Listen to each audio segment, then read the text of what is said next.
नमस्कार। चलिए देखें अरुणाचल की है क्या खबर। अरुणाचल पर हमारे उत्तरी दिशा में स्थित चीन की बहुत पैनी नज़र अभी से नहीं, बहुत पहले से है। जैसी सूचना है कि 62 के युद्ध में भी उसने अरुणाचल से लगा हुआ बहुत बड़ा हिस्सा हड़प लिया था, जो आज भी उसके कब्जे में है। तो यहाँ पर बराबर टसल की खबरें आती रहती हैं और हमेशा चाइना इस पर अपना दावा ठोकता है। यह हम आज के समय में भी देख रहे हैं। कितने उसके तो नक्शे अरुणाचल को भारत में दर्शाते ही नहीं हैं, ऐसा भी कई बार देखने में आया है। और फिर इसके अतिरिक्त अभी हाल फिलहाल में 2-3 वर्षों के अंदर डोकलाम में क्या क्या हुआ, वो भूटान का जो हिस्सा है डोकलाम, जिसके तहत उसने अरुणाचल पर कब्जा करने की कोशिश किया, अरुणाचल में एंट्री करने की जो कोशिश की, उसमें भारतीय और चीनी सैनिकों के बीच जो झड़पें हुई वो हम अच्छी तरह से देख रहे हैं। वो बिल्कुल हालिया समय में ही ऐसा हुआ है, यानी कि उसने अरुणाचल को कभी भी छोड़ा नहीं है। और उसके चाइना से जो इलाका चाइना का डेवलप्ड हिस्सा है, वहाँ से अरुणाचल की सीमा की दूरी सैकड़ों किलोमीटर थी। हम जाने कि चाइना काफ़ी बड़ा देश है और तिब्बत को आत्मसात कर लेने के बाद, तिब्बत को ले लेने के बाद उसकी जो कद काठी है, उसका जो आकार प्रकार है, वो भारत से 2.5 गुना है। क्षेत्रफल में चीन वर्तमान भारत का 2.5 गुना है और उसके इस हिस्से में लगभग 60% से भी ज़्यादा वो हिस्से हैं जो उसने दूसरे देशों से हड़पा है या हथियाया है या इनक्रोच करके लिया है। फिर भी ये 2.5 गुना आकार ये बताता है कि चीन का आकार बहुत बड़ा है। और अरुणाचल की जो सीमा है वो भी चीन का वो हिस्सा जो कि काफ़ी विकसित हो चुका है, उससे बहुत दूर था, यानी कि सैकड़ों किलोमीटर का वो इलाका था जो कि बिल्कुल ही अविकसित था, जहाँ सड़कें भी नहीं रही होंगी और ज़्यादा साधन भी नहीं थे। लेकिन अरुणाचल में चीन का कितना इंटरेस्ट है, ये इसी बात से साबित होता है कि पिछले कुछ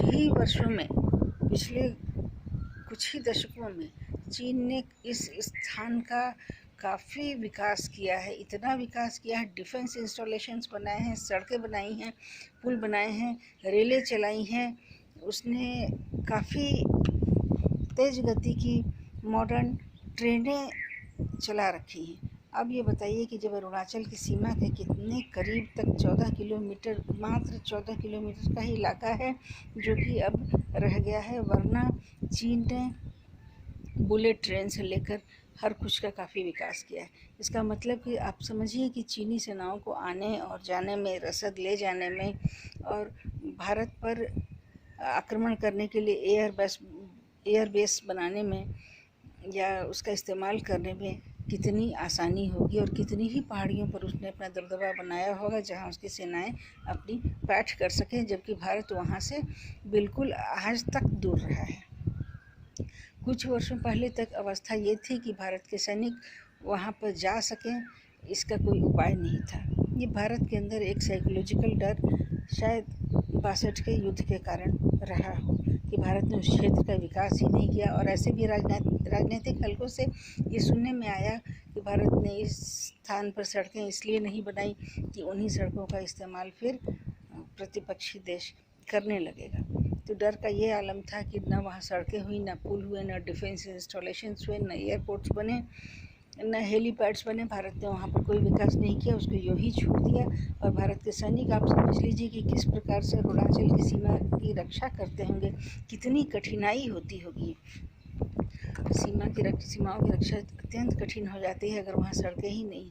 तो ये भी जानकारी मिलती है कि भारत के सैनिक अपनी ज़रूरत का सारा सामान या रसद पानी अपने कंधों पर ही लेकर के 50 किलोमीटर पैदल चलते हैं वहाँ, क्योंकि वहाँ वैसा कोई उनके सुविधा के लिए कोई इंस्टॉलेशन बन नहीं पाया।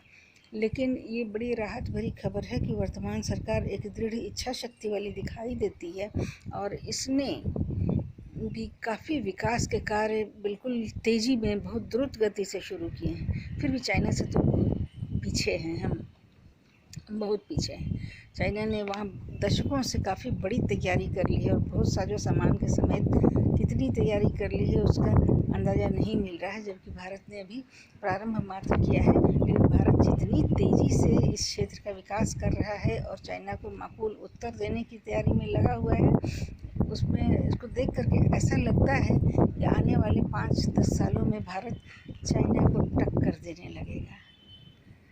और जितनी दृढ़ प्रतिज्ञता वर्तमान सरकार के साथ है, तो अब भारत का अपर हैंड होगा। भारत उससे 19 नहीं होगा, 21 ही होगा।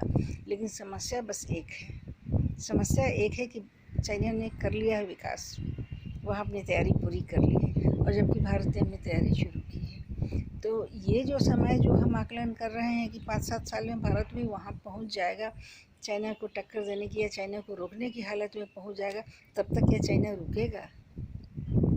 हम कोरोना के वायरस की मार पर मार देख रहे हैं, एक के बाद दूसरा वेरिएंट। क्या इसका संबंध क्या किसी देश की विदेश नीति से नहीं हो सकता है? हो सकता है कि वायरस भारत को उलझाए रखने के लिए हो। यदि जानबूझकर के ये वायरस आ रहा है तब तो ऐसा हो भी सकता है, और ना भी आ रहा हो तो भी प्राकृतिक कारणों से ही ये वायरस भारत को कितना उलझाए रख रहा है। भारत कितना उलझा हुआ है इस वायरस में, ज़रा देखिए। इस वायरस के कारण भारत की रक्षा नीति और विदेश नीति प्रभावित हो, शायद इसकी भी कोशिशें हों। लेकिन वर्तमान सरकार की दृढ़ इच्छा शक्ति है जो कि ऐसा नहीं होने दे रही है। भारत इस दिशा में आगे ही आगे बढ़ रहा है। बस अब यही शुक्र मनाना है कि आने वाले 5-7 साल सीमा पर, अरुणाचल सीमा पर, यानी नेफा, पूर्व में जो नेफा था, उस सीमा पर युद्ध के बिना कट जाएं। फिर मिलेंगे इसी तरह के टॉपिक के साथ। जय हिंद, जय भारत।